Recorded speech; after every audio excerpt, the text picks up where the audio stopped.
دوستوں، جوں جوں حضور نبی اکرم صلی اللہ علیہ وآلہ وسلم شام کی طرف بڑھتے گئے، راہب نستور کے الفاظ میسرہ کے دل میں اترتے گئے۔ اگرچہ یہ الفاظ ان کے لیے حیران کن نہیں تھے، کیونکہ پورے سفر میں وہ اس حقیقت سے آگاہ ہو چکا تھا کہ وہ ایک ایسی ہستی کی خدمت کر رہا ہے جس کی مثال اس سے پہلے کبھی نہیں دیکھی تھی۔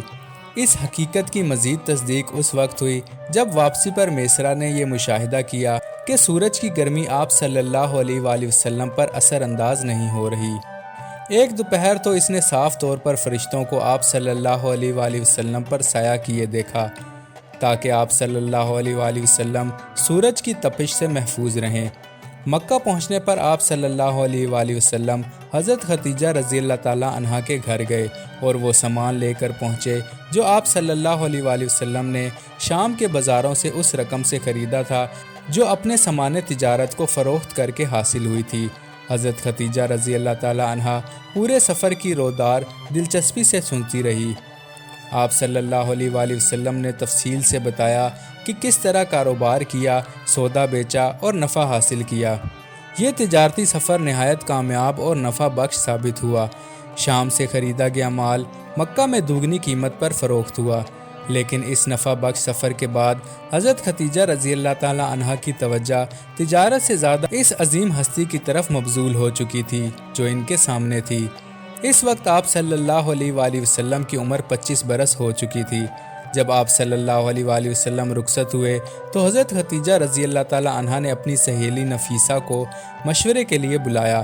نفیسہ نے آپ صلی اللہ علیہ وآلہ وسلم سے جب میسرہ نے واپسی پر اپنے مشاہدات اور راہب کی کہی ہوئی باتیں حضرت خدیجہ رضی اللہ تعالیٰ عنہا کو سنائی تو وہ فوراً اپنے رشتہ دار ورقہ بن نوفل کے پاس گئی اور سارا واقعہ سنایا۔ ورقہ نے کہا، اگر یہ باتیں درست ہیں تو محمد صلی اللہ علیہ وآلہ وسلم ہی ہمارے نبی ہوں گے۔ میں مدتوں سے جانتا ہوں کہ ایک نبی کی آمد متوقع ہے اور لگتا ہے کہ وہ وقت آ گیا ہے۔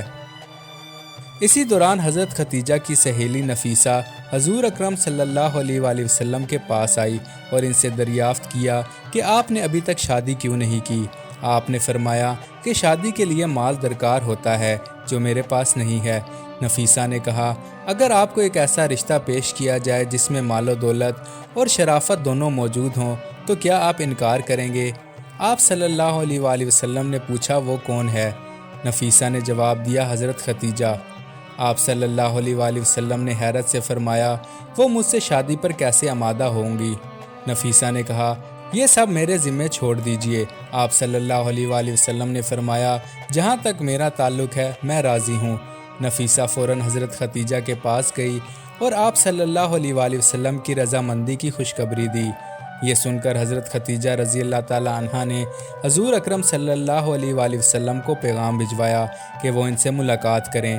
جب آپ صلی اللہ علیہ وآلہ وسلم تشریف لائے تو حضرت خدیجہ نے فرمایا، میرے چچا کے فرزند، مجھے تم سے رشتہ داری کی وجہ سے قربت ہے۔